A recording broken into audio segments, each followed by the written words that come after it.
Ayan, ganda ng mga bahay, oh. Nakaka-amaze ang lalaki ng bahay nila. Promise. Dati, sabi ko sa sarili ko, ang ipapagawa kong bahay sa Pilipinas ay Middle East design. Yung ano ba, may mga arko-arko. Ganda kasi dito, promise, yung mga mayayaman. Ganda ng bahay nila. Ayun, na-amaze ako sa kanilang architecture. Ayan. Kaso, hindi nangyari. So sad, diba? Pero okay lang, at least nagkaroon naman ako ng bahay. Napagawa ko naman yung bahay. But hindi nga lang ganun ang design kasi walang magaling na karpintero. Hindi naman mahal kasi kumuha ka ng yung mga construction company talaga sa atin, di ba? Yung mag-hire ka. Actually, pasalamat ako sa tatay ko kasi siya lang talaga ang gumawa ng bahay namin. Kaya nga siya nagkasakit. So, yun ang aking regrets. Ang katipid nga ako pero si Papa masyado siyang napagod. Ay, siyempre matanda na. Ayun, kasakit siya. Nagkatubig ang baga. Tapos, ano siya? Ay, natakot akong anuhin. Takot kaming yung patubuhan. Akala ko naman kasi, pag patubuhan, yung kalaki ng corrugated tube. Naman pala ay parang tube lang ng Pero okay lang. Baka hanggang ganito na lang talaga din ang buhay ng tatay ko.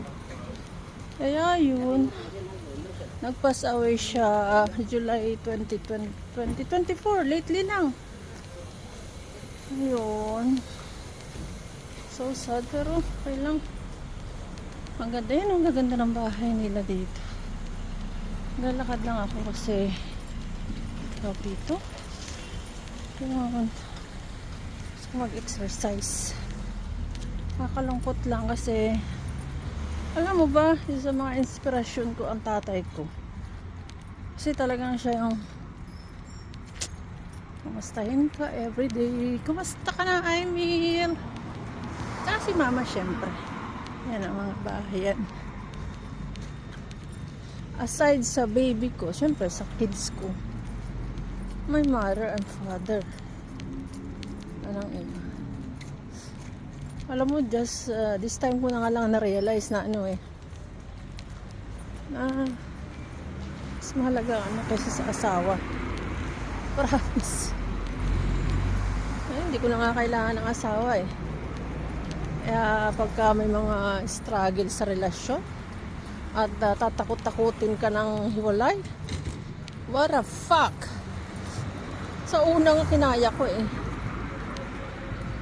From 4 years old to until now, walang support. Ala goods, ala is good, no? Talagang ipoprovide niya yung Kaya yan, ang gaganda ng bahay, oh. Yan. Kaka-enjoy maglakad kasi alam mo yun, talaga siya. Yan, ang gaganda ng mga ambience sa bahay. Ayun. Tapos yun, ako na broke talaga. Hirap kayang makabangon pero ayos lang. At least na pasaya ko naman sila before pa nangyari yung insidente na gano'n.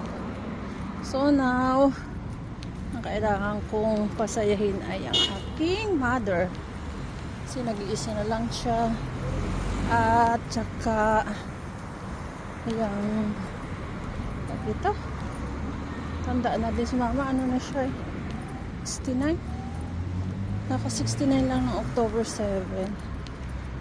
So yun, ito lang yung small vlog ko ngayong araw na to.